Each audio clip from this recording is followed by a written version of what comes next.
And I wanna push you around. Yeah, I will. Yeah, I will. Hello, everybody. Welcome to the impromptu last minute idea of Barbenheimer stream.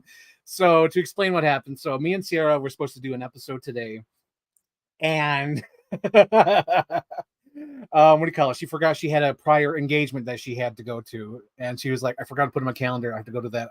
Can we reschedule?" I'm like, "Yeah, sure," but the show must go on. And I was like, you know what? It's fresh in my mind. I've seen both movies twice.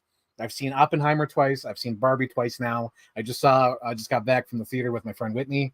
Hello, Whitney. Whitney's in the chat. She's right here. P, pretty, I, intelligent, and never sad. K, cool. Yes. But thank you guys for tuning in. I'm going to be talking about Barbieheimer, aka Barbie and Oppenheimer. I'm not even sure which one to begin with. I think I'll start one. I'll start with the one that I saw first, and that was Barbie. I saw Barbie, I believe, on Thursday night. So it was a huge crowd. Everyone's wearing pink and all that, and I didn't know what to expect. And I should say first off that I was wrong, because prior towards the movie coming out, and both movies, I thought Oppenheimer and Barbie, I thought like the meme was so big that I thought the movie was going to flop. I thought both movies were going to flop, and I thought Mission Impossible was going to stay number one just because of how the summer was going. Because we had like lukewarm movies, we had lukewarm box office for The Flash, that one completely bombed. Sort of lukewarm with Indiana Jones. They didn't say that bomb, but yet it was pretty much the same as what do you call it? It was pretty much the same as The Flash, because I think both movies cost like 300 million and both brought in like 60 million, maybe 70 million. It wasn't that much. So with all the hype of Barbenheimer, I was like, are people coming to the movies? Like, is it going to happen? I'm a little bit worried here. I'm a little bit worried. So and not only that, but I didn't know what to expect, because I remember watching the trailer for Barbie and being excited about one thing, which I'll talk about later on. But I was also thinking, like, who is this for? Are kids going to come to see this? Is it going to be like, is the audience going to show up? Are they going to be there? Is it going to do well? And shockingly, we are. We're 2 weeks out, and the theater's packed. I've gone last week on opening for the Barbie, packed parking lot. And then this week I went to see Oppenheimer again, packed parking lot. The cars went all the way to the end of they filled up the whole lot. I haven't seen that in a very long time. Probably since the Mario movie, I would say. Even like Maverick, I think Maverick did that as well, because I remember like Maverick was like the only movie in the theater and the parking lot was packed. So yeah, it's good to know that people are going back to the movies and experiencing it in the theater. Even though it's like been a very lukewarm summer. I've seen all the movies in the theater, but like it's been exciting to finally, see that and notice it and watch that. So with that being said, I went to see Barbie and I loved it. I loved Barbie. I thought it was a lot of fun, crazy.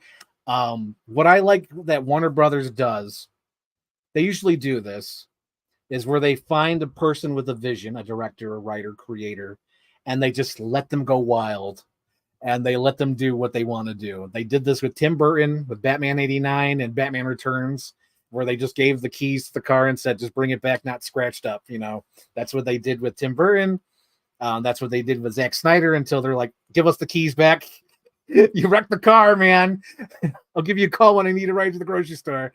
And I know they did that to Christopher Nolan before Christopher Nolan, he Tenet bombs, and they're like, get out of here. So they did that with Greta Gerwig, and this movie was great. I thought it was great. Let me go to my notes, because I just seen it today, and now I'm kind of sort of like going blank, like, oh geez, what am I going to talk about? So first off, I do love the 2001 sequence in the beginning. And before I get into the review, I should say this: I don't think it's for kids. I know it's a PG-13 movie, so when you take your kids to the movie, it's up to you. Use your discretion if they can handle something like this. But I think kids under the age of 15 are going to be bored out of their minds with this movie, because it's about like extension, anxiety, a midlife crisis, and it's just like I don't think the kids are going to enjoy it. So that I would just want to say that right off the bat before I get into it, because right with the sequence I'm talking about, the 2001, kids are not going to understand what the hell's going on with the opening sequence, because it is almost like a recreation of the 2001 Space Odyssey opening with the apes and the monolith, but instead it's Barbie on the, as the big giant thing, and they're smashing their baby dolls, and it's incredible. And it's just hilarious right off the bat, but you have to know the reference, and I feel like most of the kids these days won't get it.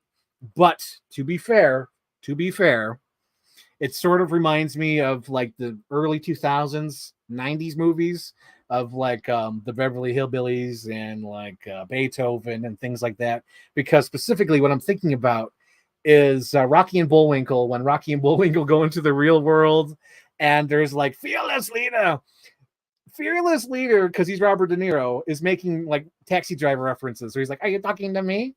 I'm the only one here, so you must be talking to me." So he's making like Taxi Driver references. So I feel like maybe it's on par, like with Barbie having 2001 Space Odyssey references. So maybe it's okay with have that. But speaking of Rocky and Bullwinkle, it sort of reminded me of that as well, where it's just like a cartoonish world where they're going into the reality, and like the rules don't quite make sense, because there's a lot of storylines in Barbie that don't quite make sense, but like you just go with it because the movie's so much fun.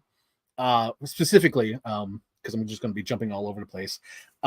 Specifically, what I'm talking about is when Ken creates his Mojo Dojo Casa house, and then in like the real world, the Mojo Dojo Casa house becomes like a real thing, and it's like, I don't understand that. It doesn't quite make sense, but it's pretty much fun if you just go with it. It's almost like that scene from Austin Powers. It's like, if you don't think about the time travel rules, just have fun and go with it. That goes for all you too. Yes. Let's see, what do we got? We got Whitney saying a comment here. We need to get girls ready to fight the patriarchy early, but also need young boys to understand the differences and stresses young girls have to grow up. They ain't gonna understand. You know what's funny, Whitney? I noticed this during our screening. A lot of people got up and walked to go to the bathroom or to get drinks when America Fiera started going on her speech about the importance of women. I didn't notice that the first time I went to see in the theater, but this screening, I did notice a lot of people go to the bathroom or go get their snacks or drinks or whatever. I did notice that with this screening, which kind of made me laugh a little bit to myself. But anyway, so like the beginning, we have like Barbie, you're introduced to the Barbie world, and the set design is incredible. They have all this pink, and it's like everything come to life, and there's so many references to like the dolls over the years. I sort of collect dolls, as you see here. I sort of collect Barbie, so some of the things I knew was like, oh, I recognize that. It was like the Rick Dalton point. It's like, I get that. I know that. I see that reference, and it was really cool. Let's see. Captain Iron Dog's here. Thank you, Captain Iron Dog, for being here. Captain Iron Dog says, I only had one person clap during her speech on opening day. Oh man, there's a lot of things I clapped at. Like this time I was clapping at the 2001 Space Odyssey because it's just hilarious seeing that little girl with the glasses, like looking at Barbie, and then she's smashing the baby doll. Hilarious. I was clapping. I was like, yes, wonderful.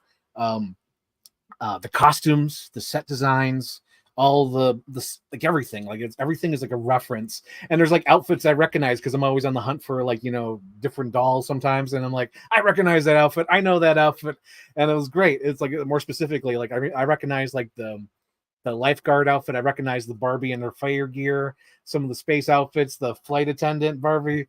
It was great. I was like, I noticed it, and I think at the dance party, one of the girls is dressed in like the classic cowgirl outfit, like it's like the white, it's like almost like a white jumpsuit with like frills on it. And I'm like, I get it. I see that. I recognize that. I see things that I know. And then one of the Barbies is like the workout Barbie, and it's almost the same outfit, probably the Toy Story movies, where how Barbie's in that jumpsuit, her workout outfit. That's in the movie as well.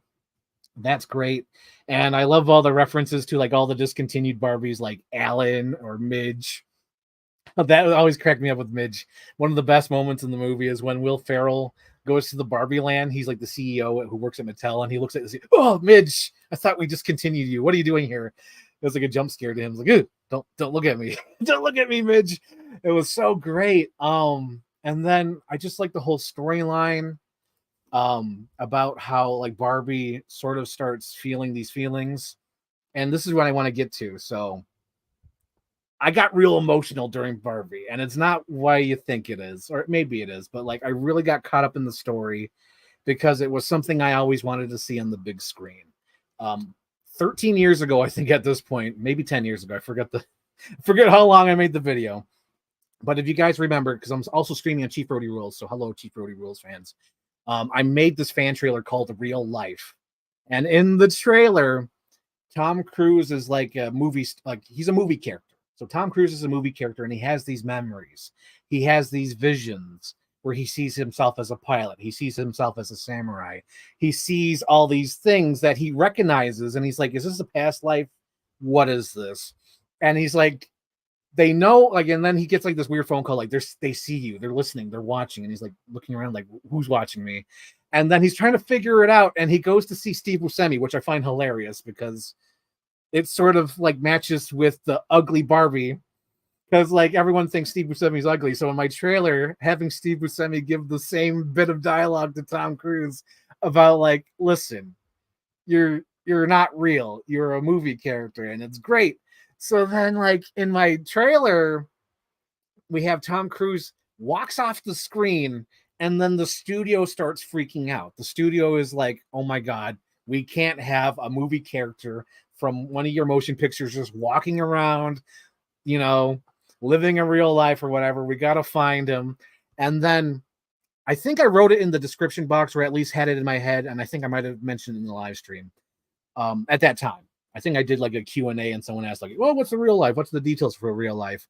So in real life, the idea was that this character is like an action character in all these movies, and he's sort of based on the dead husband of the screenwriter, who is Jennifer Connelly, and she writes this character almost like as for her. I'm gonna get teary-eyed because it's great. It's one of the ideas I've always wanted to see and sort of played out in Barbie.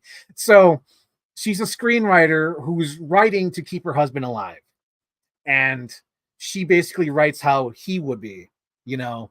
So when this character comes off the screen, he has these visions and memories, and he goes to find his creator or the person who he's connected to through these memories, and it's Jennifer Connelly. And this is all in my, my fan trailer. And the studio finds him, and they're like, "We're going to put you back in there," and they have him all tied up, and then he has to escape. And oh my God, and then there's this scene in my trailer where she's like, "Go live a normal life." He's like, "I can't because I'm in love with you," or whatever. And then at the end, it's just like all these passing things are like, every passing moment is another chance to, do something better or something. I forgot the exact line. It's a line from Vanilla Sky. And to see that played out with Barbie, because Barbie's almost exactly the same thing. So Barbie has like this crisis, and she starts, like things start not working well for her, and she learns that, oh, you have to go to the real world to find out what's going wrong with you. And she has these memories, and she looks around and starts like having like visions of her owner, of her creator. And when she meets her creator, they have to connect, and there's like emotional speeches. And then instead of the studio from my real life trailer, it's the Mattel trying to, capture, Margot Robbie. And there was some amazing things in Barbie that I really loved. Even though it goes off into crazy creative territory.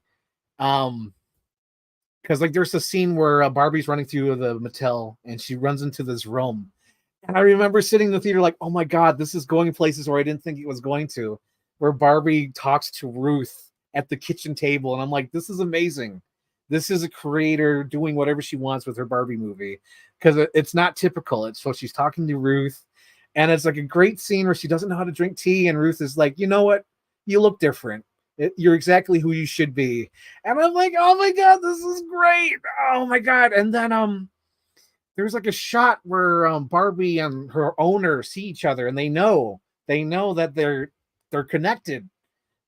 through the play and through the memories and through the connection that they have. And I'm like, this is what I've always wanted to freaking see. And it goes on like that. Although Barbie's a little bit goofier, there's Ken finding out, like, oh geez, in the real world, men are in charge. That's not so much my real life trailer. That's a little bit goofy and it gets silly and it kind of goes on a little too long. But what I like about that sequence with Ken and all that, finding about that whole sideline, is that it's just so sad about Ken because he's just an accessory, and it's like, what do you do? How do you find a personality when you're just an accessory to Barbie? Someone who's greater than you. Oh God, that's gonna get me too because that's a similar situation I'm going to, but I won't dive into that. But just like you see someone you respect and care about, but they don't see you. Um, but yeah, Barbie hit me right in that right spot, and it was just great. It was just great. So I'm going to try to stay strong here. I see my mom. She commented, "Get the Kleenex ready." I'm going to stay strong. Damn it, I'm going to stay strong. But yeah, it was just a lot of fun. What else do I have? I got Ruth. I got the Way to Barbie Land memories. Oh God, that was so great. So when Barbie is trying to figure out when she gets to the real world and she sits down and she starts looking around, she sees like a couple arguing. She sees kids playing in the playground. She sees a couple like kissing. She looks up in the sky and she sees like the trees blowing in the wind. And it's all these things that she's always wanted to experience or she's never experienced before because it's the real world. And she looks at this old woman, and because she's been in Barbie land for this whole time, she sees an old person and she says like the perfect line, because I thought it was just going to be like a smile and that's it. But she said, "You're so beautiful." And then the old lady's like, "Yeah, I know." And I'm like, oh my God, that's so great. Because I'm not sure if Greta Gerwig even intended it or not. But I feel like that's even like sort of like a reference to like Star Wars, because you can't say like, oh yeah, thank you or something. It's like, yeah, I know. It's like, it's just so great to see a creative director have so much control over her project. Like they let her do anything, because there's a scene in the movie where I'm like, yeah, it's not really needed. Like you could easily cut it out. If like I was a studio person, I'd be like, cut this part out. But that the fact that they left it in, and I'm talking about, it's the song "I'm Just Ken." I want, and he talks about the song like about like being a 10, but she only sees him as a friend and all that stuff. Like if she can only see behind the tan, it goes on for days. And it reminded me of Singing in the Rain, because Singing in the Rain is awesome. But like there's a whole sequence that goes on for like 10-15 minutes of gotta dance, and has like nothing to do with the movie. It's just about their pitch meeting, about their storyline. Like, how about we have an actor and he's got to go through here, and it's a whole dance number. And it goes on and it goes into like surreal, because I think there's a scene where it goes to like pink and purples, and that scene, it must be a reference, because like the pinks and purples even come in when Ruth and Barbie are in that void. It reminded me of like freaking Singing in the Rain. There's so many things in Barbie that I love, and it's there. And oh my God, it's not the perfect movie though. I can honestly say that it's not the perfect movie. It does go off the deep end a couple times, and there's things that don't make sense, like the Mojo Dojo Casa house in the real world, and then like they all like manipulate the Kens, and like how does that work? Like what's Ken's ending? I think there's like a deleted scene. I've seen some photos of it, but I do see that there's like it's at the end, because what the photos look like. But it looks like Ken ends up with Ugly Barbie. And I thought that would have been great, because Ugly Barbie wants Ken. She sees Ken and he wants somebody to love. And I thought that'd be like the most perfect thing. But it's almost like they didn't have time or didn't want to give Ken that ending. I don't know why. Maybe they thought like, nah, Ken's an asshole. Don't give him an ending. But I thought that would have been so sweet. After watching it a second time, I'm like, we're already here for 2.5 hours. You might as well throw in that extra 2-minute scene where Ugly Barbie, is with Ken. That would have been great. That would have been great. Like, give him his happy ending. Barbie got her happy ending. I don't know. Let's see. I see some comments here from Captain Underdog. Let me catch up. So Captain Underdog said only one person clapped during the speech on opening day. Yeah, there was some of that. I know me and Captain Underdog, we both laughed at that. What do you call it? the Oh my god, this is like when the Native Americans got the smallpox blankets and they didn't know what to do. I was like, holy smokes, all these movies are talking about Native American stuff. Captain Iron Dog nearly teared up at the end. Dude, I full on cried the first time I saw Barbie because I was seeing my idea happen. So the scene that made me like literally just like cry in Barbie. I was okay the second time. I did still cry, but I was not bawling because I was bawling the first time I saw it. Like I don't even think I heard the dialogue the first time I saw it. But it's the scene when Ruth is in the Barbie land and she says, "Come on, Barbie, let's talk." And then everything disappears. And they're just in this void. And it's like purples and pinks and blues.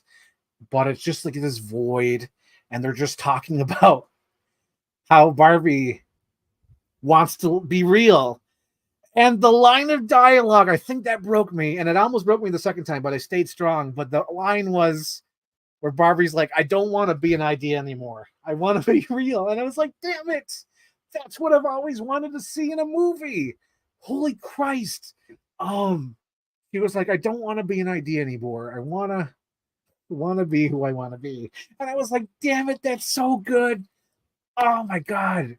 And the whole scene was perfect where she's like, "Hold my hands," and like all the close-ups, and then you see the memories of all the women that, it's implied that all these women have been infected by Barbie having toys or whatever.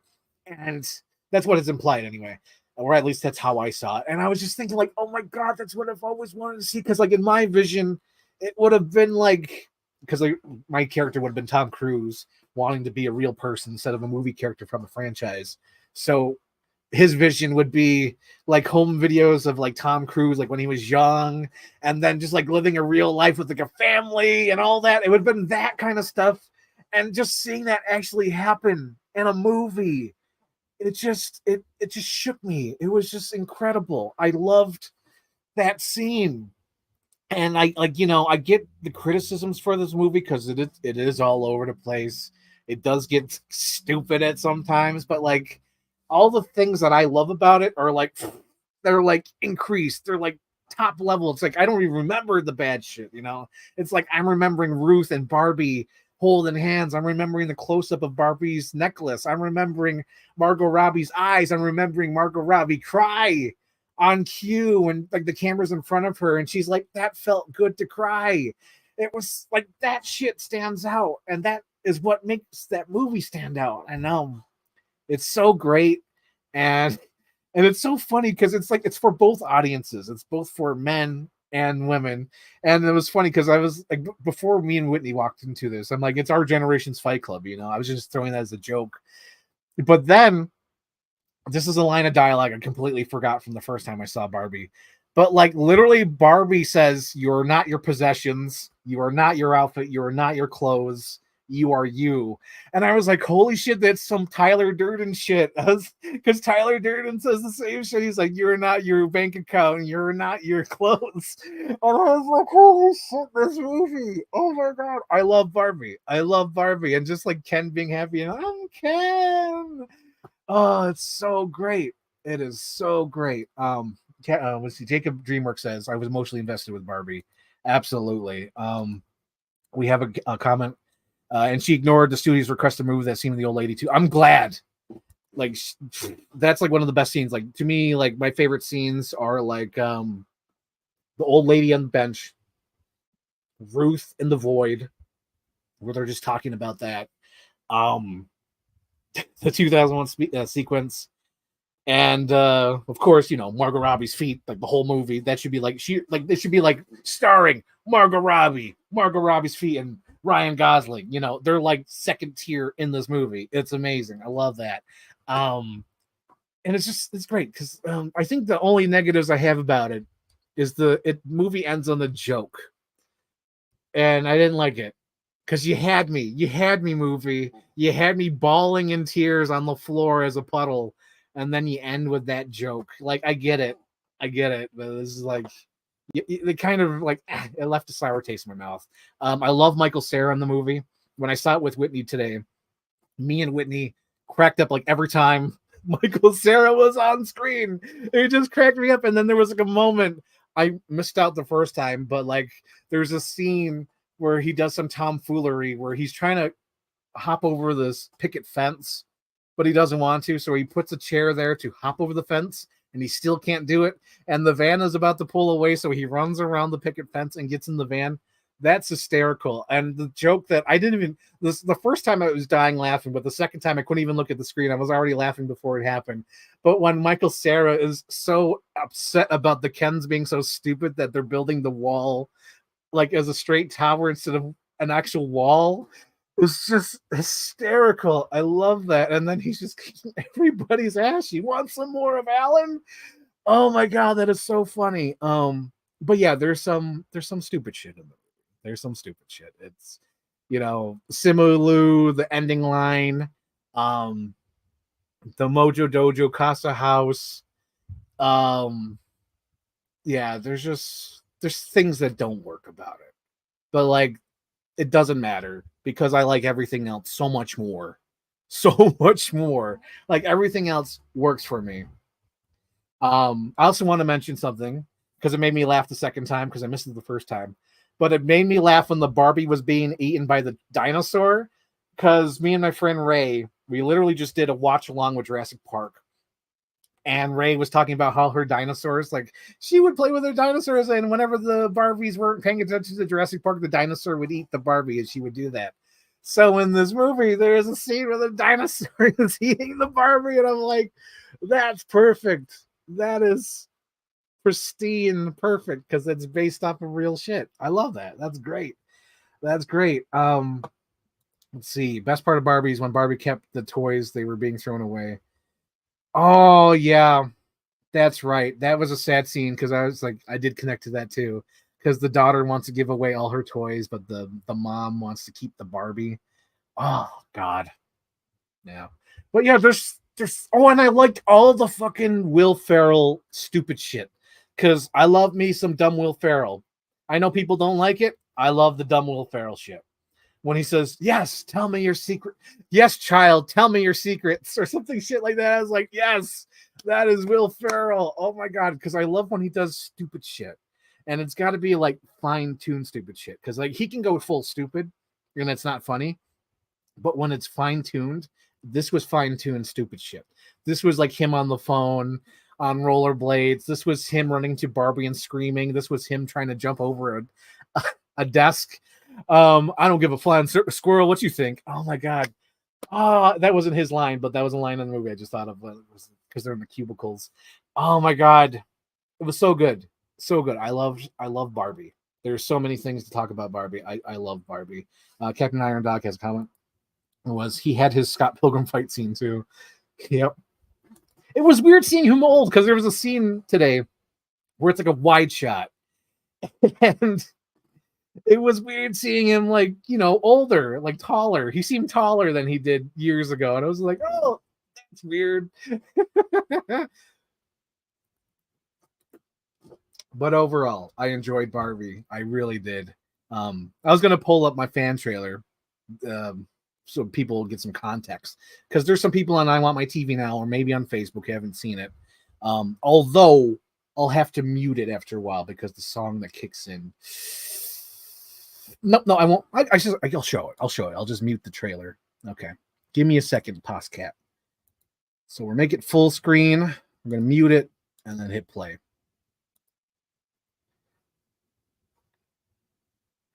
So it opens up with Tom Cruise having memories, and what do you call it? He's having visions, and he's like, are these dreams? Are these memories? They feel so real to me. What are these? And I'm cutting into clips, all these clips where he's like in these different movies and he wakes up. And this is exactly like freaking Barbie. Because she wakes up one day and she's out of it. And like, nothing's going right. The milk's rotten, the shower's cold, and her feet are flat.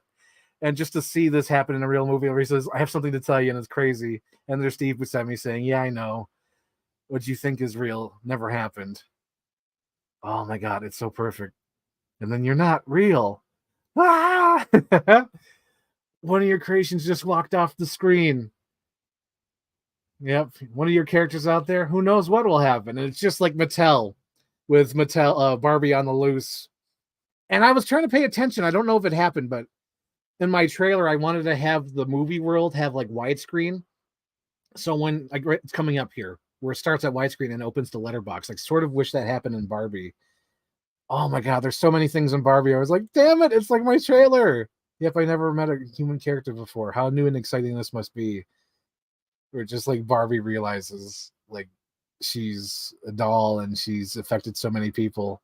Yep. I don't want to dream any longer. I want to live a real life. It's so good. And it's funny too, because like we have him in the boat in this, and it sort of like echoes that. It's great. And then even like the SUVs coming up. The SUVs are exactly like Barbie. And I was like, damn it. And you don't have to run, you don't have to stop me. Ah, so good. And it finally exists. I'm not even upset either, because I remember I've told somebody and they're like, oh, you're thinking it should have been me. I'm like, no, I'm just glad the freaking movie exists. Yeah. And like, yeah, but it's like, why are you being so hard on her? Oh my God. It happened. It freaking happened. I'm so excited. Oh man. Yep. Damn it. But yeah, this is the trailer I made 10, 13 years ago, however long it was. Yep. With each passing minute is another chance to turn it all around. So good. Damn it. Anyway. I'm just happy that my idea exists. I'm not upset. I'm not like, it should have been me. I'm literally just like, good. The idea's been done. I don't have to keep talking about it anymore. It's done. So with that being said, let's move on to Oppenheimer. Oppie baby. Oppie baby. Yeah, let's talk about Oppenheimer. I don't have an Oppenheimer themed hat. I just want to switch out from the cowboy hat. So we're talking about Oppie, Oppenheimer. Uh-oh. Oh. Okay, so full disclosure. So I saw Oppenheimer twice. The first time I went to go see it, and I was in the bad mood.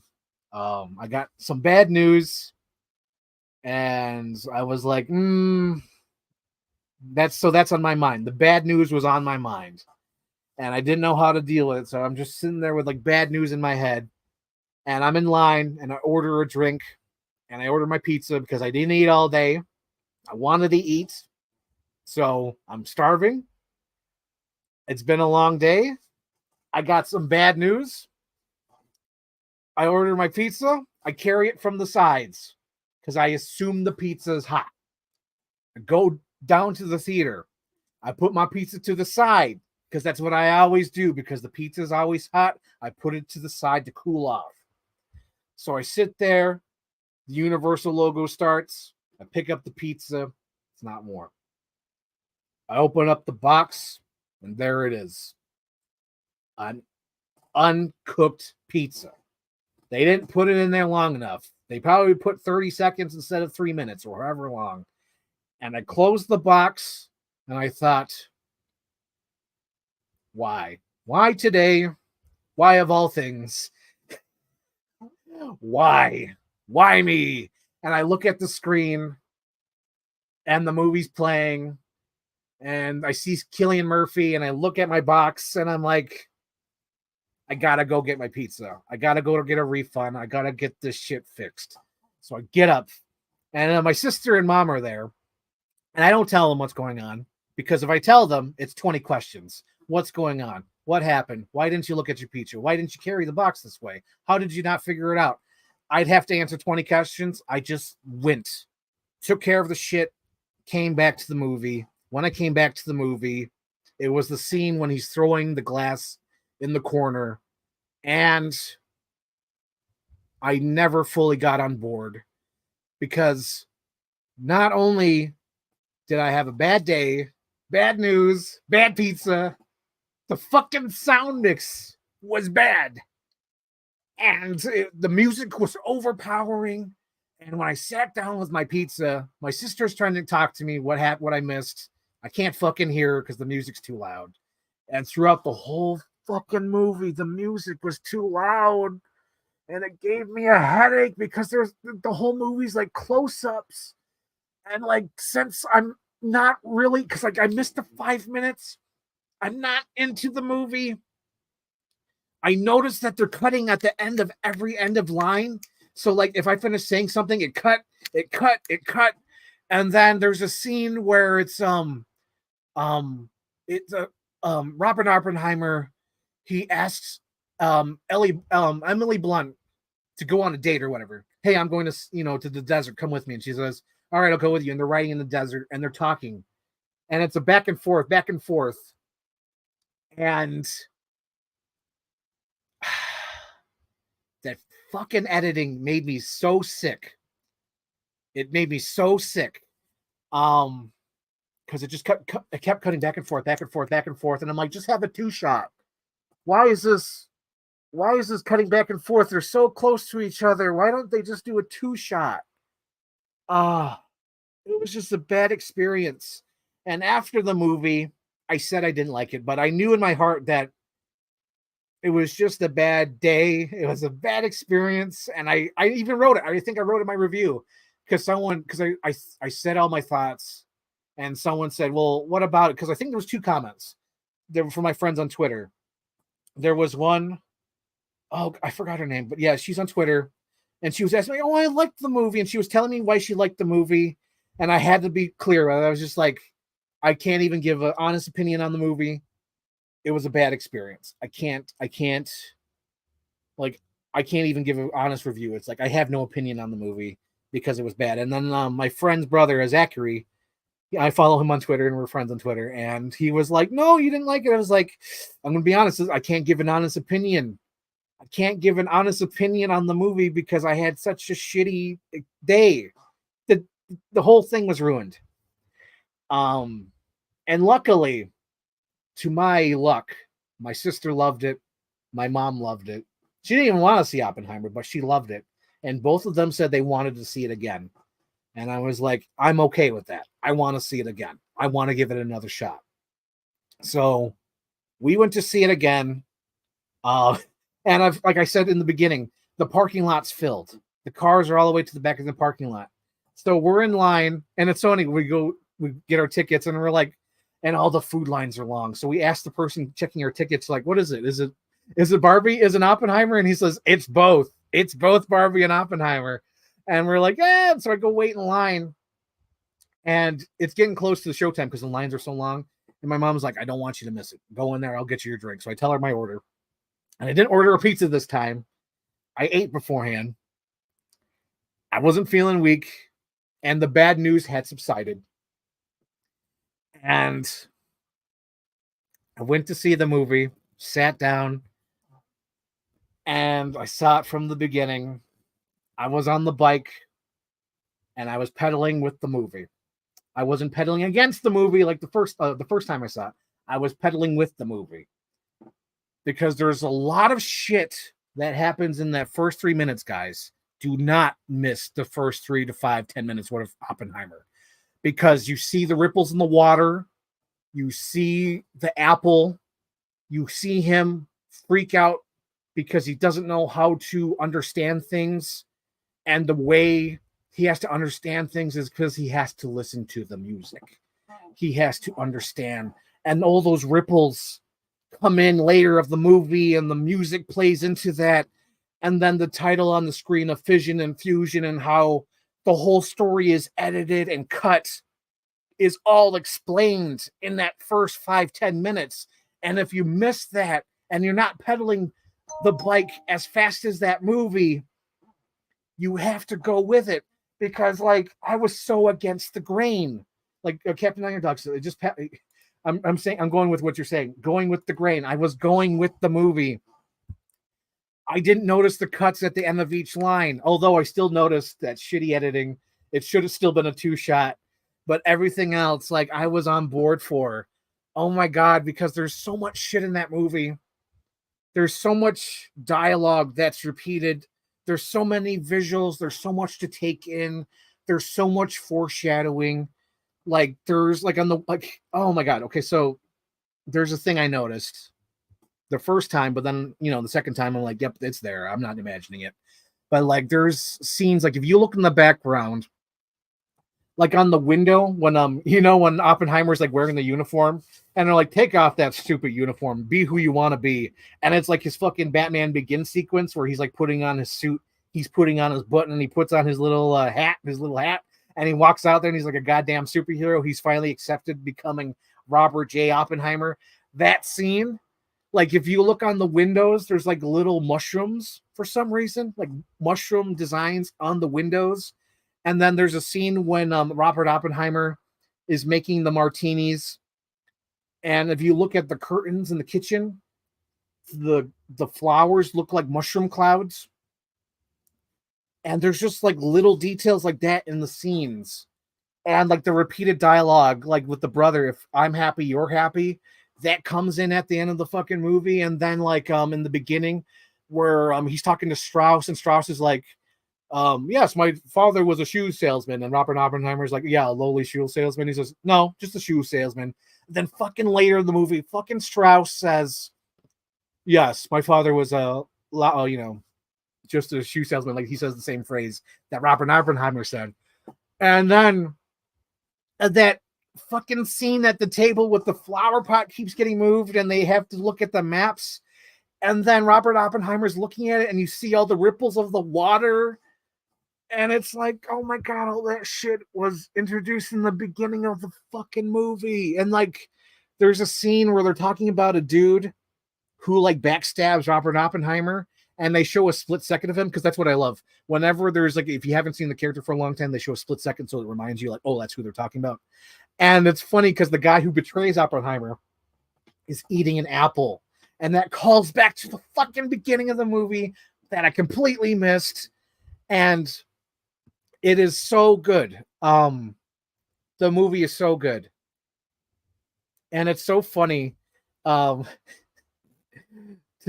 know that if you have a bad experience, it will affect it. Because like that's my theory. That's my theory with Luke, I don't know if he's going to be watching this or not, but my theory with Luke is that if you have a bad experience of going to the movies, it's going to affect your view on the movie. If you have a good time and everything goes right, the movie, you will enjoy the movie. What do you call it? She says it here. The theory's true. If you have a terrible time, you won't enjoy the movie. If you give a bad review, so true. Yes, it is very true. So I stand by that. I stand by that for this Oppenheimer review, because I remember like after the movie was over, I'm like, I feel all these things, but I know it's not genuine because I already, all these things compiled where it's like, I'm starving. I have bad news. The pizza was frozen. I missed the first 5 minutes. Everything's fucked. But with the second viewing, it's like everything went right. Everything went right. It was a little shaky in the beginning because there was a dude bro sitting to my left, and he must have been dragged there by his girlfriend because he was not into the movie. About 30-40 minutes in, he pulls out his phone with a full brightness on, and I had to sit there like this. I'm like, don't you fucking fuck my movie up. Don't you fuck up Oppenheimer again. So luckily, he dims the screen because he was scrolling. He was scrolling through most of the movie because he was fucking idiot. If you don't want to, like, here's the thing. Nolan makes movies for everybody. And he already dumbs down his shit for general audiences. I'll give him that credit. He doesn't go over your head. He fucking dumbs it down for you, and he'll over-explain. I know I'm saying it harshly, but I'm being honest. I'm being honest about his movies. He dumbs his shit down so the general audience will understand.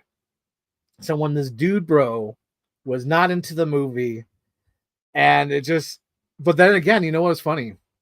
They were late. They showed up at the same scene where Cillian Murphy was throwing the glass in the corner. So it's like, maybe that's why. Maybe that's why. Maybe they had a bad day. Maybe they had a bad experience. But he wasn't willing to take it in. He wasn't willing to take in the performances. He wasn't willing to take in the cinematography, the sound, everything. because it is such a well-made movie, and it's so funny. I'm going to repeat what my mom said because it's absolutely true, but it was like the movie's 3 hours long, but I couldn't see a scene that you could take out. Everything was needed. Everything was important. Everything was vital. It is such a tightly wound piece of cinema. Because everything works. Everything is great. Like Cillian Murphy, however you pronounce his name. I didn't see him. I saw Robert Oppenheimer. The whole movie, I'm like, that's Oppenheimer. That's Oppie. You know, I remember because the second time my sister was like, I just want to see Scarecrow. You know, he should spray the room. And I was just like, nah, that's Oppenheimer. You know? And there's so many great things that happen in Oppenheimer. I love the slow reveal of Casey Affleck. That is like one of the best things I've ever seen. And then I don't know if people have noticed this. Me and my mom noticed this the second time we saw it. And we're probably going to notice more the third and fourth and fifth and 100th time we watch Oppenheimer. But we noticed that we think that Florence Pugh was murdered because there's like a brief shot where you see a rubber hand glove holding her head down in the tub.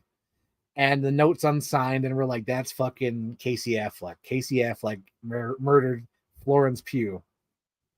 And it's not overly stated. It's just very hinted at because the letter's unsigned.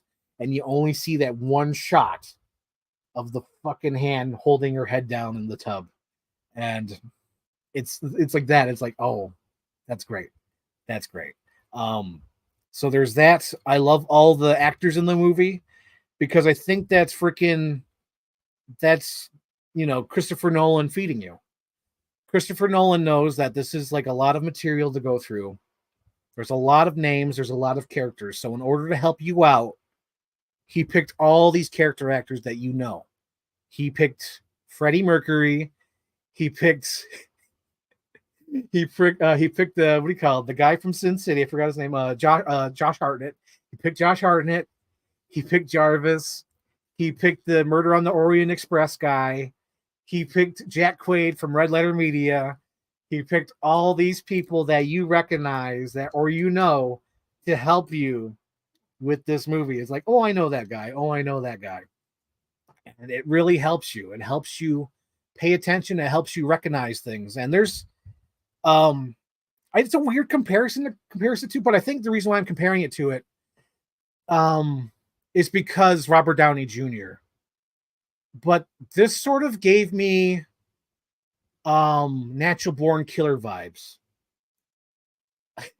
And for those who don't know, Natural Born Killers is that it's that Oliver Stone movie where like you follow these killers, but it keeps cutting to like different forms of media to tell the movie.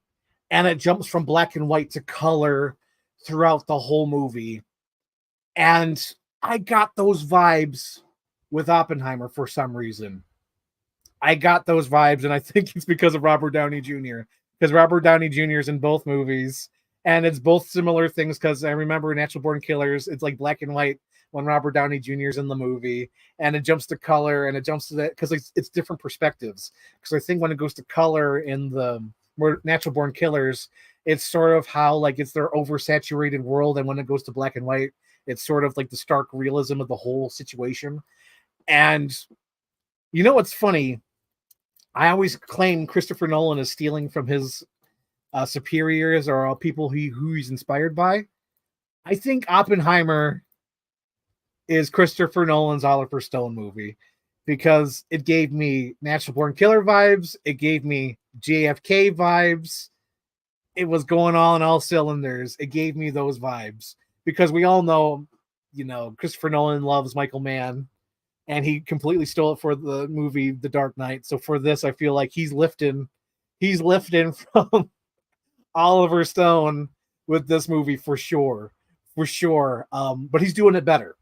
He's definitely doing it better than Oliver Stone because Oliver Stone sort of leaves a sour taste in your mouth, and not all of his ideas work. And because like with JFK, the reason why it reminds me of JFK as well, because it's sort of different than how it reminds me of Natural Born Killers. Because Natural Born Killers, it's more of Robert Downey Jr., the black and white, the color, the different points of view, perspective, like what's internal thinking and what's outer thinking, like of the situation. Why it reminded me of JFK is JFK is a packed cast.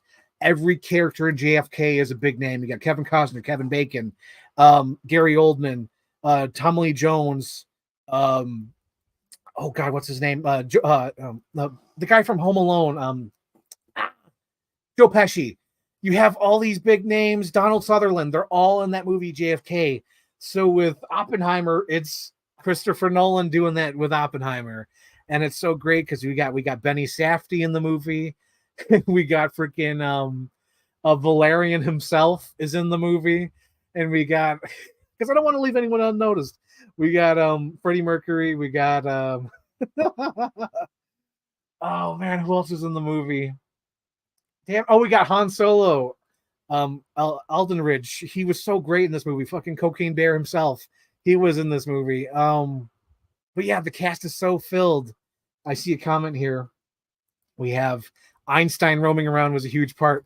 Dude, the Einstein shit was so hilarious. There's like a scene that Christopher Nolan's like ripping himself off. We have Einstein walking out of the dark like he's fucking Bruce Wayne coming back to Gotham after disappearing for like a whole year. That was hilarious, just seeing Einstein I warned you about this, walking out of the dark. That's hilarious. But yeah, there's so many things to love about Oppenheimer. I'd have to rewatch it, but I don't know if this outbeats Prestige as his best movie. It might, because my theory has always been his best movie, all around movie, is Prestige, and his best personal movie where he's clearly working shit out and he wants to be creative, but he's sort of doing like self-therapy because it's all about him, is Interstellar. So with Oppenheimer, it's almost like a mixture of both, because clearly he's working something out. He's working something out with this movie where it's like he's talking about family, he's talking about life, he's talking about starting something that can't change. Like, because there's theories out there. I'm not going to claim it as my theory, but there's a theory out there where it's low key about how The Dark Knight changed superhero movies.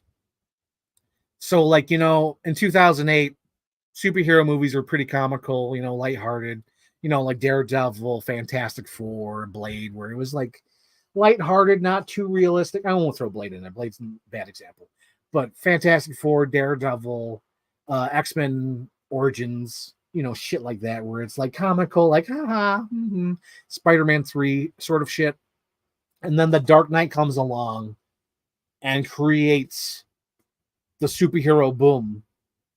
And everyone else is doing it. And how they're trying to convince Oppenheimer to create another bomb, and he's fighting against it. Like, no, I won't do another superhero movie or whatever, And it's so funny that Robert Downey Jr. is there, and he's sort of, almost like representing the MCU of how they're being mocked or something. I don't know. There's shit going on. There's some underlying shit going on.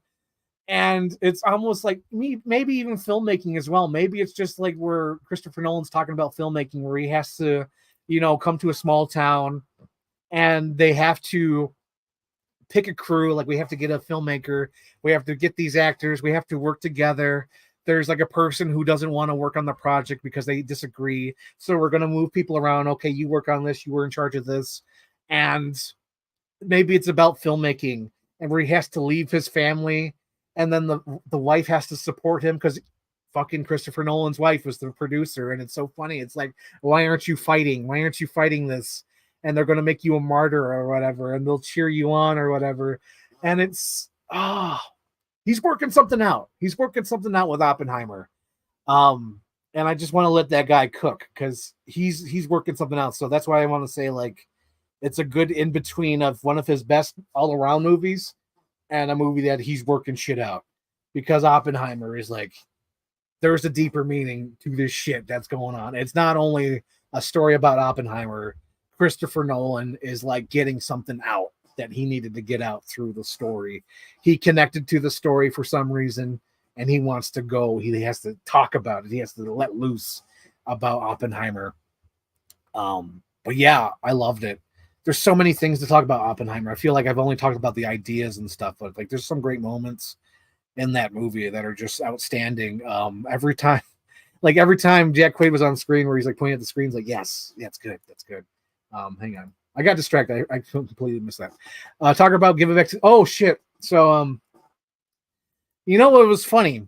So I saw Barbie first and they're talking about, oh my God, it's like the smallpox blankets. Me and my mom cracked up. We're like, holy shit, that's hilarious. An Indians reference. And then seeing this movie when Gary Oldman comes in the screen and they're like, what should we do with Los Alamos? And Robert Oppenheimer is like, well, I think we should give it back to the Indians. Fucking cracked up. I couldn't stop laughing. I thought that was so fucking hilarious. Because it's like, I want to give it back to the Indians. Like, clearly they're not going to give it back to the Indians. And it's so fucking funny to me. I don't know why. I know there's some, Native Americans that would probably find it offensive. Like, oh, because like, but like, I just found it so fucking hilarious. Because to me, like Native American references in movies is almost like a Rick Dalton point. Like, oh my God. And it just like, there's not enough of it. Like when they talk about smallpox blankets and they talk about like, give it back to the Indians, it just reminds me of that scene in Cold Pursuit when it's like, it sounds like you want to tell my friends to go back to the reservation. You know what I could do to you on Yelp. So good. I'd laugh. Yeah, I know. But there's some people out there who are like, oh, where they just get offended by everything. I think it's fucking hilarious just seeing an actor going like, I think we should give it back to the Native Americans. I thought that's hilarious. Oh my fucking God, Pirate Cheese. Pirate Cheese, you still live. Oh my God. So for those who don't know, so I started my YouTube channel like fucking 15, 30 years ago. And Pirate Cheese was like one of the first front runners supporting my channel. And it's so great to see him comment because I haven't seen him comment in years. I haven't seen him comment since like my YouTube poop days. He meant so much to me. This Pirate Cheese fella. He meant so much to me that he's referenced in one of my Little Mermaid YouTube poops. I think it's part 5 in the beginning when the transformation happens and it cuts to a kid going like, that's Pirate Cheese. And then I even did a reference to my, what do you call it? Pirate Cheese the 13th, my Scooby-Doo video. Pirate Cheese, thank you for being here. Yes, that is so great. Oh my God, of course my mom brings it up. Don't let that crybaby back in here. Yes, dude. Oh my God, Captain Iron Dog, so fucking hysterical when they talk about give it back to the Indians and then freaking Gary Oldman's like, don't let that crybaby back in here. Oh my God. So good. But to finish what I was talking about, yes, Pirate Cheese, you're like the founding fathers. Like if there was a Mount Rushmore of fans for my channel, you'd be up there. You're up there, dude. And it's great to see you. I'm glad you're still on YouTube because it's been a while. It's been like a decade since I've heard from you. So that's good to see you, Betty. Good to see you. But yeah, so there's like a lot of things to talk about Oppenheimer. I'm trying to think of them all because like so another thing, guys, I don't know if I mentioned it yet, but the second time I went to see Oppenheimer, the sound mix was correct. Because for some whatever reason, because there's 2 different auditoriums. There's Auditorium 10 and Auditorium 11. So the first time I saw Oppenheimer, we were in Auditorium 11. It's a little bit smaller. The fucking sound mix was so bad. The music was overpowering. It made me sick. It made me want to vomit. It was terrible. Because it was just constant music. It's just constant music like pounding in your head throughout the whole movie. And like I remember there's a scene in the movie where Robert Oppenheimer is like sort of lost and the music stops.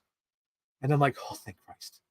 The music stopped. And it's like maybe 30 or 40 minutes into the movie. I think it's right at the point when he has to figure out like how the atoms collide or like he has to cut ties with the teachers unionizing. It's something like that. Or like when they find out something happened in the newspaper and like the music stops. But it was so great. It was like, oh. But the second time I saw Oppenheimer, it was a proper sound mix. And it was so great. So I feel so bad for all those people who will not see Oppenheimer again after seeing it with a bad sound mix. Because with the proper sound mixed, it's a great movie. It is a great movie. The music's still there, but it works so much better. And such a good movie. I'm really trying to like think of other things I noticed that I really love about the movie, but I'm sort of going blank. I should have did notes. I was too busy, watching Barbie today. I should have wrote notes. But anyway, like there's so many great things in Oppenheimer. So many. Gary Oldman is one of them as the president. Don't let that crybaby back in here. Casey Affleck is that creepy ass fucking torture dude.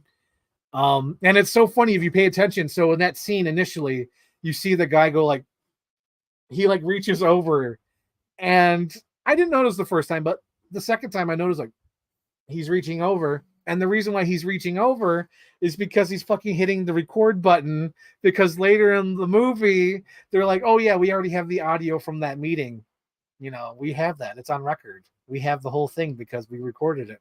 And they cut to the guy going, pressing the button. I was like, oh shit, son, oh my gosh. Oh yeah, I don't want to forget. So the first time I watched Oppenheimer, I was also distracted by the brother Frank. So I'm watching the movie and I'm like, I recognize Frank. Where do I know Frank from? Because when I first saw him, it didn't click. But then when they're sitting in the tent with Josh Hartnett and Oppenheimer, and I see the brother Frank in the dark, and I'm like, I fucking know this guy. Where do I know this guy from? Frank was from Halloween and Halloween Kills. He plays the boyfriend who Michael Myers like breaks his neck, puts him through the thing, and just like turns it all the way around. That's the guy. He's the asshole boyfriend. And it was like, oh, that's where I know Frank. I'm talking all over. Hi, I'm Oppenheimer scenes. Jeez. Yep. Let's see. Who puts all the tall flowers in the centerpiece? Oh, that was a great scene. Oh my God, I love that scene. They keep cutting back to it. I could watch a whole movie based on that scene. But the scene with the big giant flower piece in the middle, and you have freaking Matthew Modine. You got Bernie from the Santa Claus. You got Oppenheimer. You got freaking Valerian. You got freaking Tony Stark being, I'm George Washington. And he's sitting there. It's so good. Speaking of which, I did want to mention, I just said it. Damn it. It just popped in my mind. Fuck, I forgot. Man, oh man. It just popped in my head. There was a scene. Damn it. Oh, it was similar. So they're talking about the centerpiece. Let me help me remind it. Shit, it popped out of my head. It was something with me and my sister. Me and my sister loved it. Oh my God, I forgot. Oh, it's not this flower centerpiece. It's not the Florence Pugh scene. It's not the flowers. What the hell is it? Oh, even that's like sort of a thing, because the flowers have to be moved, which is even hilarious because the flower thing plays out through the whole movie. And it's weird because Mushroom Cloud could also be like a flower, there's so much shit in this movie. We haven't even scratched the surface. There could be double meanings to everything, and people could find meanings in this movie. That's why it makes it so great. You could interpret it as different ways. That's what I remembered. I had to keep talking until I remembered. So there's, the guy from the Santa Claus, Bernie, he's in this movie. And it's so funny because me and my sister kept laughing because when you first see him, he's big. And then the next scene, he's a little bit bigger. And then the next scene, he's wearing like 5 coats, and he's like big and as wide as the screen. He's as wide as the frame, and he's got like a huge gray jacket on, a brown jacket. He almost looks like freaking Kingpin from the Spider-Verse movie. And it's so great. And we're like, oh my God, we want Bernie. Like at the end of the movie, we just wanted, like when he's sitting at the table, we wanted him to be as big as the room. It was so funny. Oh my God. But yeah, we love that. We love that Bernie kept growing. And I did like that. I like that was cute, where he kept trying to feed Oppenheimer because Oppenheimer was so thin as a rail. They kept trying to feed him. And I love the different perspectives in the movie. So from Robert Downey Jr.'s perspective, he's like laughing along with the joke, like, ha ha, they're mocking me, ha ha. But when they cut to Robert Oppenheimer's point of view, he's sitting there pissed off like this. And while everyone else is laughing, I fucking love that shit. That's so good. That just shows that freaking, what do you call it? Christopher Nolan's cooking. He's like, okay, how about for this scene, we're doing the black and white. So for this scene, we don't want you laughing. I just want you to look serious. So it's like Robert Downey Jr. looking serious. And it's so funny because me and my mom, the second time we noticed this, but Robert Downey Jr., he can't rely on all his tics or charisma. So all he has is like this. So there's like 5 or 20 times, I'm exaggerating, but it's a lot, where he just goes like, he just rubs his forehead and his wig, and it's so good. It's so good. I love it. And then there's a creepy moment. I don't like, do I have a cup? I guess I could do it with my bottle. But there's a scene when he's like, he just rubs it against his lip, and I'm like, Robert Downey Jr. is fucking pulling all the tricks out of his bag. He is being a pure magician with this movie. I do want to talk about some of the other character actors as well. I do like Rami Malek. I think that's his name. I'm gonna just call him Freddie Mercury, But Freddie Mercury, I love him. It's almost like a silent performance for this movie, because the first time you see him, he's just like walking up, and it's like you just see like this guy walk up, and you just see this hand writing on the clipboard, and Robert Oppenheimer is like, oh, we don't need this written down, and he takes the pen off, and you see that it's Rami Malek, freaking Freddie Mercury himself, and it's like a silent performance. It's almost like, you know what? He's like playing with his face because that's all he's got to work with.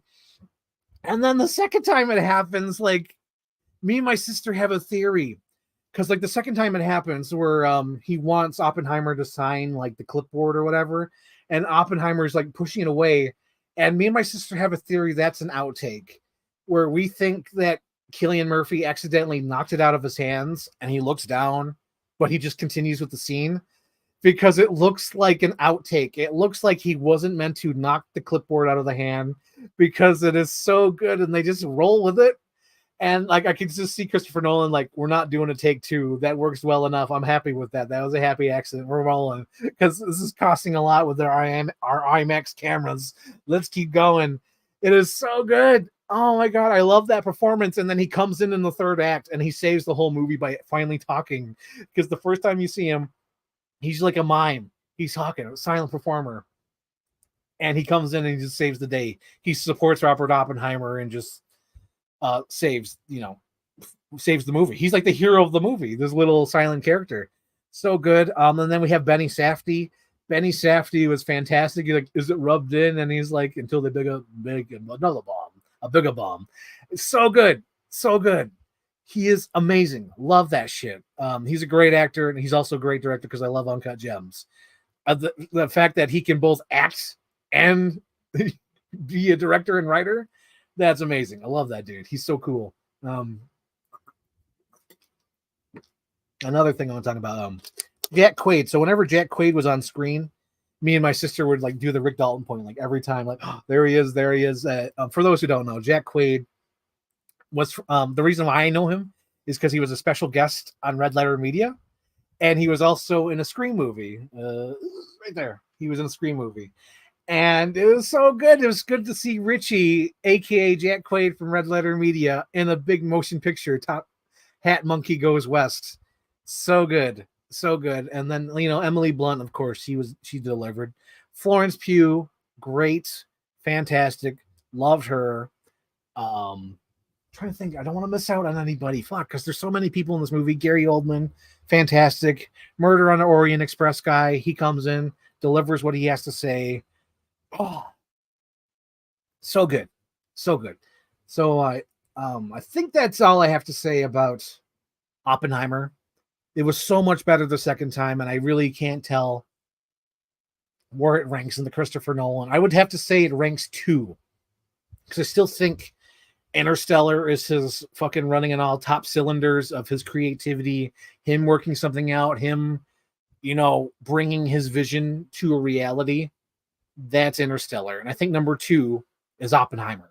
And number 3 would be Prestige, and everything else follows. I don't even want to go in a whole huge ranking, but those are definitely my top 3 Christopher Nolan movies. I'm kind of interested to seeing what Greta Gerwig's filmography is. I want to check out Little Women. I think she did Little Women, but I will not check out Lady Bird, because Lady Bird's not my thing. It's not my style. but I did like this enough where I'm like, I know what, I'll check out Little Women whenever I have time. I want to check out Little Women, and I'm a fan. I want to see what she does next. I want to see what Greta Gerwig does with her movie, whatever she does, because I think she has a creative vision, and the way she freaking made Barbie, I feel like we're on the same mind width. Like there's something going on. Like I see what she wants to do, and I'm there. I'm clicking with it. Like I've never clicked with the movie so much more than Barbie.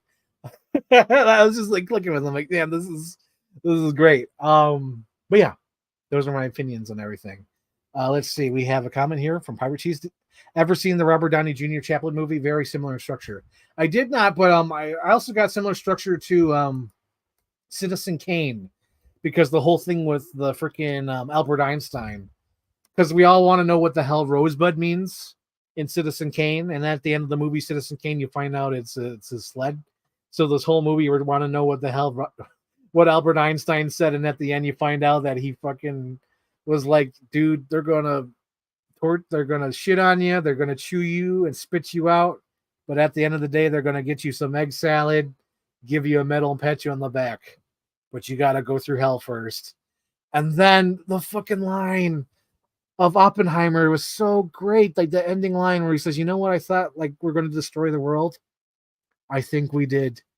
And it's so good because like it kind of goes with the superhero theory, where like fucking Christopher Nolan made one of the best superhero movies ever, and now that superheroes took over cinema, it sort of ended cinema until like the next big, superhero movie comes out, and now like there's like the cinema's almost dead, and it's all because of movies like The Dark Knight and Iron Man. And it's so funny that Iron Man's in this movie, and it's made by Christopher Nolan. It's so good. There's definitely some underlying things. It's not only about Robert Oppenheimer. It's definitely whatever Christopher Nolan's working out, and it's good. It's good because I know I've always like kind of shit on Christopher Nolan on my streams, because I always think like, yeah, Batman Begins is good. Dark Knight, that's just like he just wanted to make his version of Heat. But like this is like a freaking solid movie. Like Oppenheimer is a solid movie. I appreciate everything about it. I think the only criticism I have is that goddamn scene with Emily Blunt and Cillian Murphy when they're in that scene, and it's like cutting back and forth, back and forth, back and forth, and it's just like, just have a two shot, please. Oh my god. But it's so good. Like everything works, and it's just great. And it's wonderful that these two movies came out the same weekend, and hopefully we get more movies like this. Hopefully we get more movies with creative directors doing whatever the hell they want. Because that's sort of both these movies. It's both Oppenheimer and Barbie. And the fact that they're doing well. And that's good. That's good shit. Because it's been a lukewarm summer. I mentioned this already. But yeah, it's good that people are going to the cinemas and seeing this, even though some are just dude bros who can't get into Barbie, or they're like middle-aged women who are going to the theater and like checking out all the guys in line to see them, to get like, looked at in their Barbie gear. I shit you not. I'm not exaggerating. There is lines of women, and all they're doing is looking at the other people walking into the theater. They're not talking to their friends. They want to be seen by other people. I'm not lying. It happened. I've seen it. I'm not being misogynist or whatever. I'm not being that word. It is totally that. They want to be seen. They want to be checked out. I'm not lying. But it's good to see those people, a mixture of dude bros and these women, coming to the theater to enjoy cinema where it should be, even though it costs an arm and a leg to go see a movie these days. It's great to see these. I see another comment here. Does anyone have an idea why Nolan has a baby crying? Holy shit, that was so hilarious. Oh my god, when freaking Oppenheimer, like all the sound goes out and you just hear that crying baby. Oh my god, so good. So good. So with that being said, is there any other comments out there? Is Captain Iron Dog still out there? Is anyone watching on the Facebook? Facebook, do you have those in America? I know that Ashley McDonough was interested, and so was Whitney. Whitney, are you still out there? Whitney, can you hear me?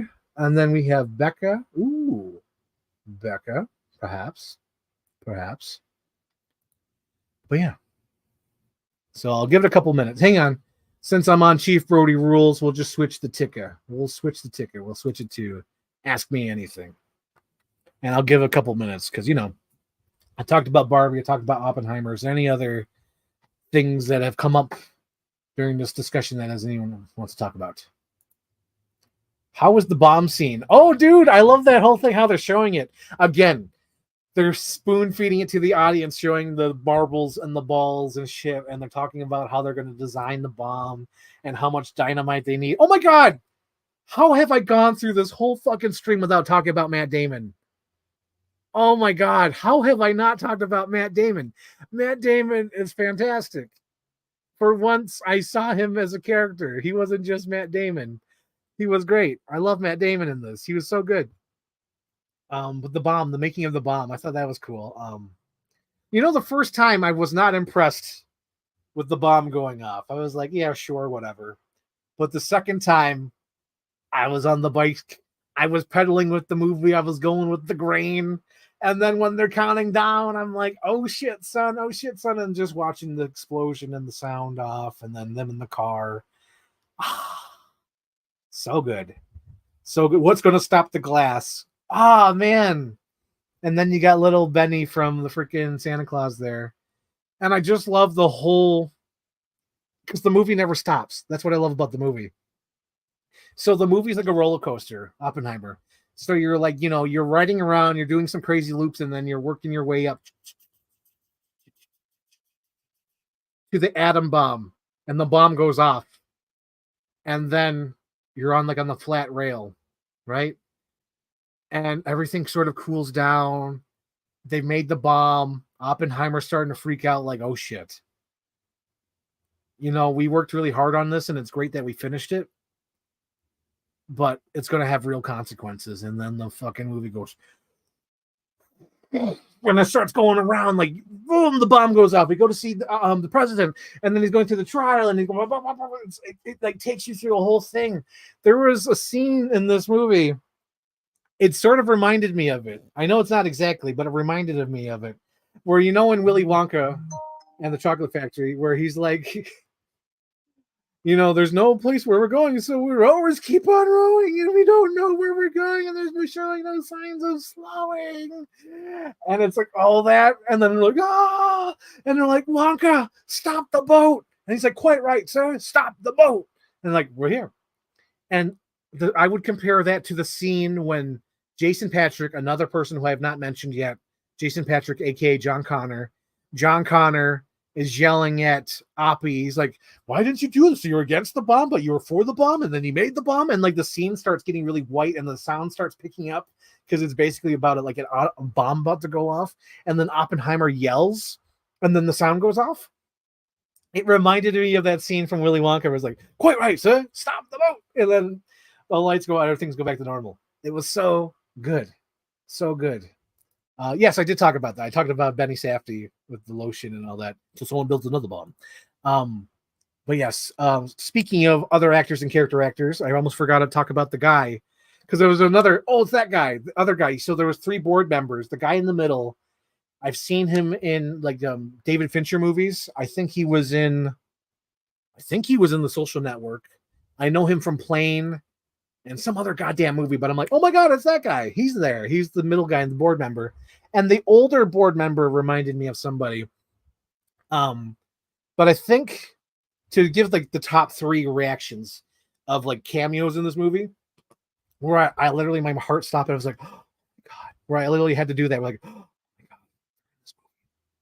So the first one, top one, was Gary Oldman, because I completely forgot Gary Oldman was in the movie. So like when you first see him, I'm like, oh, who's playing the president? And then you find out it's Gary Oldman, and like the next scene, I was like, oh shit, that's Gary Oldman. Oh my God. So that's the first one. The second one that started my heart, and I was like, oh my God, was the Casey Affleck, because you hear his voice, you see the back of his head, you see everybody looking at him, and then it's the reveal. It's like the fucking shark from Jaws. It's so good. The slow reveal to Casey Affleck, and it was like, oh, and then the third, like, was the guy from the Warriors. The Warriors come out to play. James Remar, I think that's his name. He's from Dexter. He's from the Warriors. He was in this movie, and it was so great. I was like, that's like a real actor, a real person in the movie. Yeah, that was great. That was great. So, a question for the Ask Me Anything. What are you watching next or next looking forward to? So, the next movie I'm watching next is most likely Teenage Mutant Ninja Turtles. Speaking of which, I fell weak, Captain Iron Dog. I don't know if you know this, but I fell weak. I got the 4-pack. I will not be unboxing it now because I might save it for next weekend or another Poscat. Because I don't know, since my dream guest told me she didn't want to be on, I was like, oh shit. Now what am I going to do with my life? So now I need to figure out how I'm going to plan my schedule. And not only that, but it's fair season. So there's some weekends where I might not be able to do a live stream. So I'm saving these Ninja Turtles to unbox at some point. So I'm not sure of my streaming schedule yet. But so the next episode is going to be this Friday. So I might just skip out to Sunday because I did a stream on Friday. You know, I don't want to do like 2 streams back to back. It's like if I do one on Friday, that should be good enough. I don't have to do one on Sunday. But let's see. What's the other thing? Oh, yeah. So the movie I'm looking forward to next, other than Teenage Mutant Ninja Turtles, I want to see Strays. I feel like an idiot for saying that, but I want to see Strays. I want to see the Talking Dog movie. I think it's just because I grew up with like movies like Homeward Bound, where it has like, you know, Hollywood voices voicing over the dogs, where it's like I want to see a stupid adult comedy. Like stoner I don't even know who it's for. Is it it's for dummies like me who's going to pay $15 to see it? I don't know. I want to watch Strays because every time I see that trailer, I crack the fuck up. I crack up and Will Forte saying, oh, fuck, whenever the dog comes back. I love that Will Ferrell is playing a dog that has no idea what other dogs do. I love that they're doing stupid dog humor where they're drinking alcohol. But the part that makes me lose my shit every time I see it in the trailer is when they take mushrooms in the woods and then the cop dog walks up, the German Shepherd, and they're like, play cool, play, what's up, officer? And the German Shepherd's like, shut the fuck up. That is so hilarious to me. And I don't understand why. I don't get it. I know it's stupid. I know it's dumb.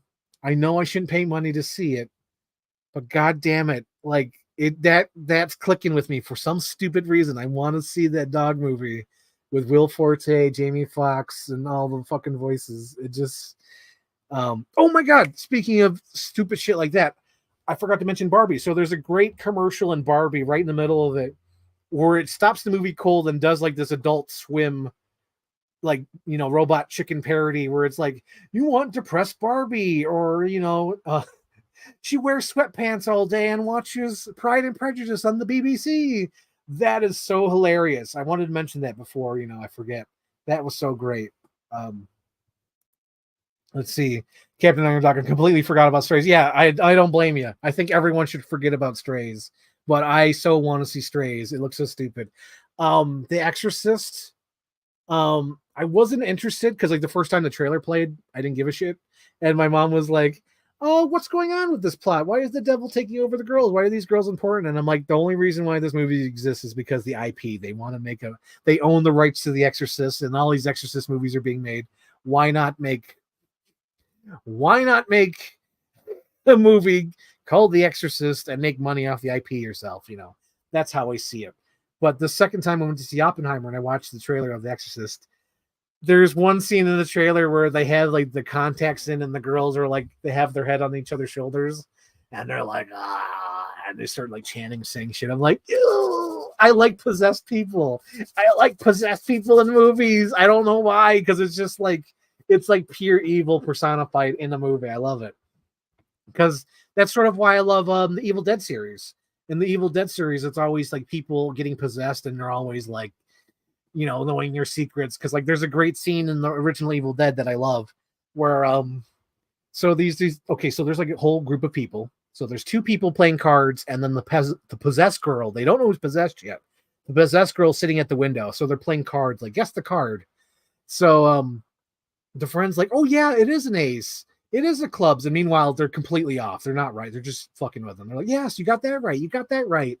And then the possessed girl's like, Queen of Hearts, eights are clubs, you know, blah, blah, blah, and they're all correct. And it's like a possessed. Oh, that shit's great. And then, especially with the Evil Dead Rise, I love that possession shit. That is so good. With the mom, like, mommy sleeps with the maggots now. Or like when the girl's possessed, like, I gotta get the bad stuff out of me. It's so creepy. And like, ugh, I love that shit. So when I saw the Girls in the Exorcist trailer, I was like, ooh, I kind of want to see it now. But yeah, I like the possession movies because it's pure fucking evil and hatred. Like one of the greatest all-time like possession scenes I love is in the remake of Evil Dead. Is like the girlfriend's in the bathroom and she's taking it forever. Like, what's going on? So the boyfriend goes to check up on her, and they think she's like brushing her teeth, and she turns around and she's like fucking cutting her face open with like glass. And then like the comical scene, because like not only is it a horror, it's like because she has like the freaking like Sith eyes, but like the boyfriend's like, oh god, what are you doing to yourself? You're possessed. And then like he slips on her cheek, and there's like a banana peel sound effect, and he like breaks the toilet. It's like fucking Three Stooges humor with this good like gratuitous horror shit. I love Evil Dead, so I'm excited about Exorcist. I could say that I love possession stuff because earlier this year we also had the Pope's Exorcist, which was great because that ended like fucking like Men in Black, where it was like, you know what, you need a partner, and we need to go around the world, and we're gonna do all these possessions. And I love movies like The Conjuring as well. I love the Conjuring movies. I love those shit. I like it. I love it. Love it. Love it. Love it. Meg 2 thoughts. Oh yeah, Meg 2's coming out. I guess I got to do a double feature this upcoming Saturday. Meg and Ninja Turtles. I'll enjoy Meg. I like big giant sharks. You know me. You know what I do for a living. I'll catch that shark for you, but it ain't gonna be easy. Big fish swallow you whole. I'm gonna need more than $3,000, Chief. I'll find him for 3, but I'll catch him and kill him for 10. But you guys got to make up your minds. But yeah, I love giant sharks. So yeah, I'll be seeing the Meg. I see a comment on the Facebook. Nope, nobody knew. So okay, yes, Captain Iron Dog. Meg 2 is going up against Ninja Turtles, and I feel so bad for Meg 2 because clearly Ninja Turtles is going to kick its ass and probably be the second grossing movie of the year because I feel like Ninja Turtles is like it's just like Mario Brothers. So Mario has been around for like 30, 40 years. So has the Ninja Turtles. And both movies have had a generation of fans. Like, again, at some point, I'm going to do an unboxing of the Teenage Mutant Ninja Turtle animated movie that's coming out. And what do you call it? The old school movies. So I'm one of those kids. I've been around since, the 90s movies. I'm excited about the new one because the idea is so evergreen. I got a heart on Facebook. Who's watching me on Facebook? Facebook, do you have that in America? But yeah, Captain Iron Dog, we're going to be busy this weekend, me and you. We're going to see Meg 2 and Ninja Turtles. Well, I'm got to be very busy. I got to freaking watch. This is my mom. Thank you, Mom, for giving me the heart on Facebook. But yeah, we got a lot of movies to watch this weekend. I got to watch Meg 2. I got to watch Ninja Turtles. I got to watch Watchmen Director's Cut. I got to watch Hunger Games and hopefully watch the other Hunger Games. I want to try. Damn it, Betty, I got to try, but it's a busy week. It's a busy, busy week. But I want to try watching the Hunger Games. Going to check the phone, make sure there's no comments or tweets or anything. Let's see. I think that's it. So nothing new. But yeah. Yes, busy week indeed, Captain Iron Dog. Dude, the fair starts this week, Captain Iron Dog. I got to go to the fair on Monday and Tuesday. So it's fairs, smorgasbord, and then I got to go see movies this weekend. It's just like, oh my God, I got to watch like freaking, I got to at least watch Hunger Games. I'm pushing myself to watch the whole series, but I at least just got to watch the first one. But it's a lot. It's a lot. Oh my gosh. Pizza better be cooked for the Turtles movie. I'm not even going to get pizza for the Ninja Turtles movie. I got to eat before I get there. Oh, Whitney, you gotta go. Goodbye, Whitney. Goodbye, Whitney. Goodbye. My state fair doesn't start until September. Oh, dude, I got tons of fairs going on. We got fairs starting in the early month and then throughout the middle of the month, I believe. And then this month ends with Fan Expo. So it's just a bunch of shit. Oh, I should talk about that because I think I talked about it like last stream or 2 streams ago. So they announced another freaking person for Fan Expo. It's Millie Bobby Brown. Millie Bobby Brown. What the hell? That's going to be crazy, Captain Iron Dog. You know what? You know, Captain Iron Dog, there was another dream guest. And I was reminded when I watched Oppenheimer. Another dream guest is Jack Quaid. So if Jack Quaid gets announced for Fan Expo, I'm going to lose my shit. I'm going to lose my shit if Jack Quaid is announced for Fan Expo. Because he did it earlier this year. He did the Toronto Comic-Con. But the thing that pissed me off is they announced it last minute. Like they said the boys were going to be there, but when I looked at the picture, I'm like, he wasn't in there. It was like the other guys. I'm like, okay, so I don't want to see those guys. But like a week before the event, they're like, the boys are going to be here, and Jack Quaid was there. I was like, oh, come on. I want to see Jack Quaid. So like, it's quite possible. It's a possibility that Jack Quaid's going to be there. It's going to be like, oh, but freaking Millie Bobby Brown's going to be there. And I realized she was one of my dream guests after I did a room tour the other day, because she's on that shelf in the center. She's standing right next to Ash and Ripley as like the main heroes. So like it's freaking 11 teaming up with Ash and Ripley. She's right in the front there. She's down here with my Toonie Tears as 11 again. And then over here, she's on my shelf for the party. So yeah, I'm a fan of Millie Bobby Brown. I low-key realized that. I was like, oh shit, I got to see Purple Pants herself. I got to see her. Let's see. I wouldn't know what to get him signed if he ever comes to my local con. I know, right? It's like, I almost think like I'd have to get a Blu-ray of Stone Cold. I'd want a Jack Quaid signed copy of Stone Cold, you know? Or I don't even know, like, no, I would have to be Stone Cold, because I was thinking like, oh, get Scream poster signed. Like, no. Like, or get my Steelbook signed of Scream. No, I got to get Stone Cold signed by Jack Quaid. I think that would be the best thing. Or even get like a copy of 100 Million BC and get that signed by Jack Quaid. That would be so freaking cool. And to get the photo op with him. Oh my God. Dude, no, I'd have to get Bog, right? I'd have to get Bog signed by Jack Quaid. Dude, oh my God. Like if Jack Quaid comes, I better be prepared. I better order a copy of Bog or something before Jack Quaid comes. Because Jack Quaid is so cool. God damn, he's so cool. Oh man. But yeah, I'm so excited that he is in a Christopher Nolan movie. And it's so funny, his reveal too, because his scene is in the shadow and he walks out. It's like, oh, Jack Quaid's in the movie. It's so great. I love it. So with that being said, so we got fairs coming up. I enjoyed Barbie. I enjoyed Oppenheimer. Good stuff. So I think I might wrap it up. Again, any last minute questions? Anything? Just one more. Any Columbo, like just one more thing. Because I won't do another stream for like another probably 2 weeks. Because the next one's going to be the Watchmen theme, which I hope people watch. For those who are tuning in from Chief Brody Rules, I have a channel called I Want My TV Now. As you can see here in the corner. Hang on. Where is it? So yeah, so you see that thing right there says I Want My TV Now. Go subscribe there. I do a lot of live streams every week where I just talk to the audience about movies or have a guest on and talk about things like that. I love doing these live streams. And if you want to subscribe, please subscribe there, dude. Right there. I Want My TV Now.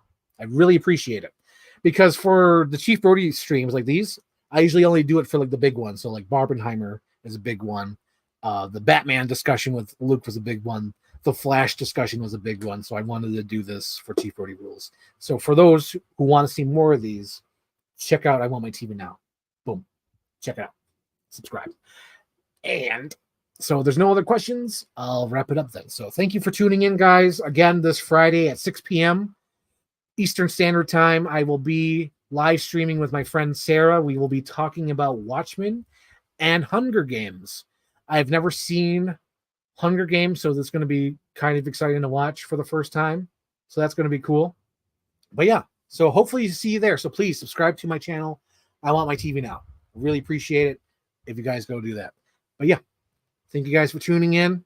And before I leave, I just want to remind people again, maybe people tuned in last minute, but I love Barbie, I love Oppenheimer. I'd recommend both. And if you want to rewatch the stream, go right ahead.